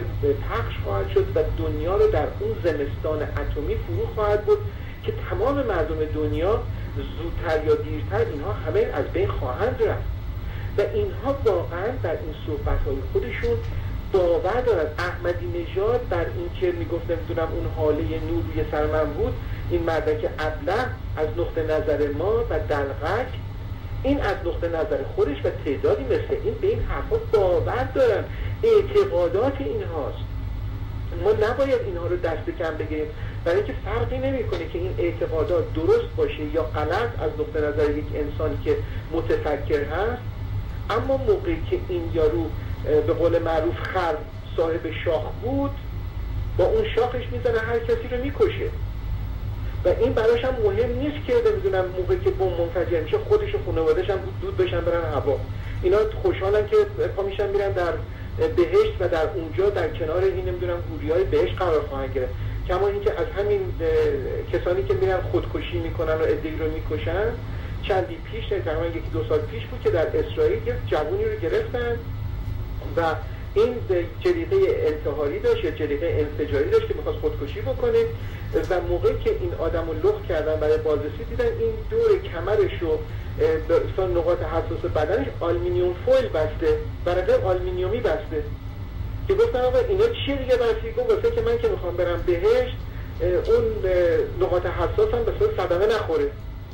حالا شما از یه همچین آدمی چه انتظاری میتونین داشته باشید؟ واقعا دردناکه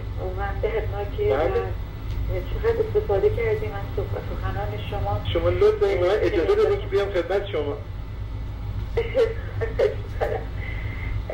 واقعا سپاسگزارم. خواهش میکنم آقای صدی، بسیار عالی بود. بله خواهش میکنم. والا من نمیدونم چی بگم، فقط من شما رو سپاس میگم. من امیدوارم که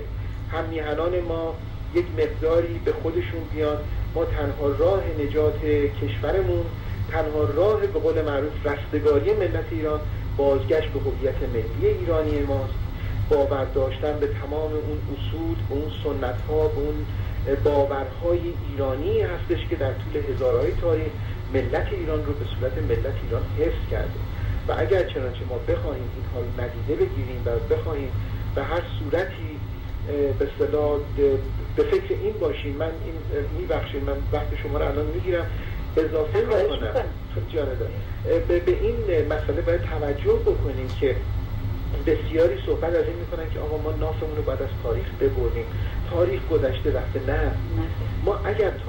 ناف ملت ایران این بند ناف از تاریخ بریده بشه، ما همه هستیمون، تمام گذشتمون، تمام فرهنگمون، تمام موجودیتمون از بین خواهد رفت. چرا فردوسی شاهنامه رو سرود؟ به خاطر اینکه ملت ایران فراموش نکنه که چه کسانی هست و از کجا آمده. وگرنه اخیراً ظاهراً خانم دکتر پیرنیار برشان یک شاهنامه پهلوی درست کردن که ایشون توجه نکردن شوربختانه، با اینکه خیلی من خوشحال میشم که هر چقدر بیشتر تصاویر پادشاهان پهلوی رو بگیرم، چون این دو ابرمرد تاریخ ایران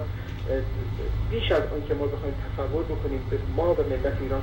و به تاریخ ایران خدمت کردن. برای اینکه اگر این دو ابرمرد نبودن ما امروز شاید در اینجا نشسته بودیم و با هم صحبت نمی کردیم، در یک افغانستان مانندی ما شاید سر می بردیم که دنبال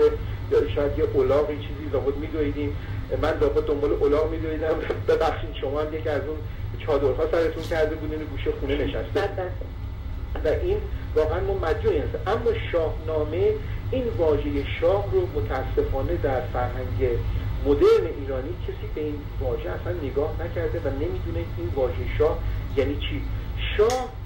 یعنی اون چیزی که از همه بزرگتره، از همه بهتره، و نامه یعنی کتاب، یعنی بهترین کتابی رو که میتوانسته یک نفر به وجود بیاره که این شاهنامه فردوسی کتاب امروز پس از بیش از 1000 سال دوام آورده، موجب این شده که ما هنوز بتوانیم از اون استفاده کنیم. نه اینکه من و شما از اون استفاده میکنیم، بلکه حسن صبا از اون استفاده کرد برای اینکه ایرانی ها رو حفظ کنه.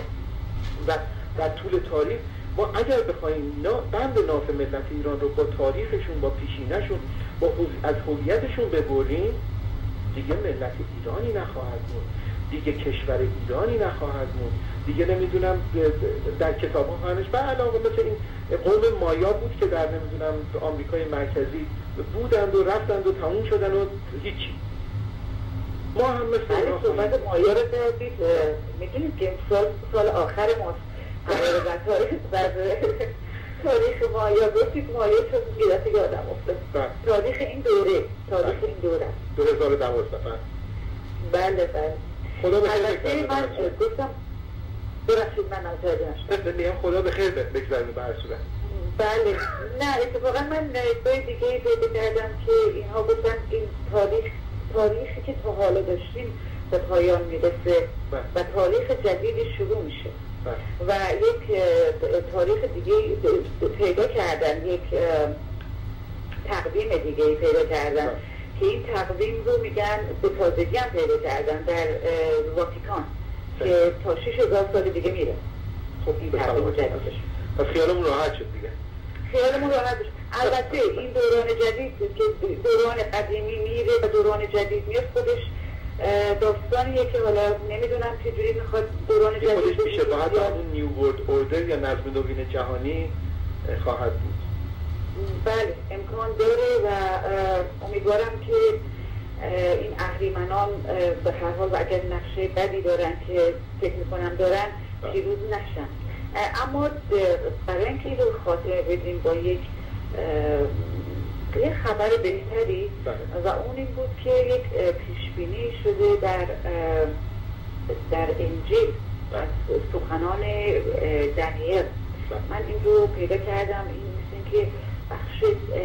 39 انجیل هست که اونم پیشبینی کرده بوده که ایران باعث میشه که دنیا رو نابود میکنه، که پرشیا فرانس و پرشیا گفته البته باعث نابودی دنیا میشه و انتیکرایست هستش. ولی در پایان اونها هم خب میدونیم که اعتقاد دارن که مسیح برمیگرده، همونطور که مسلمانان مسلمان شیعه به امام زمان اعتقاد دارن، اونها هم میگن میاد و اون موقع دنیا رو نجات میده و تخت پادشاهیش رو در پرشیا میذاره و به اونجا به حتما دیگه به بهش تبدیل باشه. بله این انتیکرایست که شما فرمودین یکی از اون باورهای شدید به اصطلاح مسیحیان هستش و موقعی که صحبت میکنن میگوین که حتی این مهدی که به قول اینا این مهدیشون هم شده مهدی، این مهدی که میخواد ظهور بکنه این خودش همون انتیکرایسته که در لباسی به اصطلاح یا در باوری بسیار مذهبی ظهور میکنه که بر ضد دین و بر ضد خدا قیام میکنه و این خودش اون فرزند شیطانه. دقیقا همین رو که در میاد. بله خلاصه میگم خدا به خیر بگذارونه. خدا به خیر بگذارونه. حتما همینطور هست. من فکر میکنم که ایران همیشه باقی میمونه. امید پروردگار. ایران خاک مقدسه و باید باقی میمونه. بله، برای اینکه در فرهنگ ایرانی و در باور یعنی ایرانیان به طور کلی در طول تاریخ این بوده که ایران خاک خداست و سایه خدا بر روی زمین نماد شاهه. این شاه هم که من صحبت میکنم برای اون عده‌ای که فکر میکنن شاه فردی هست، شاه یک نماد غیر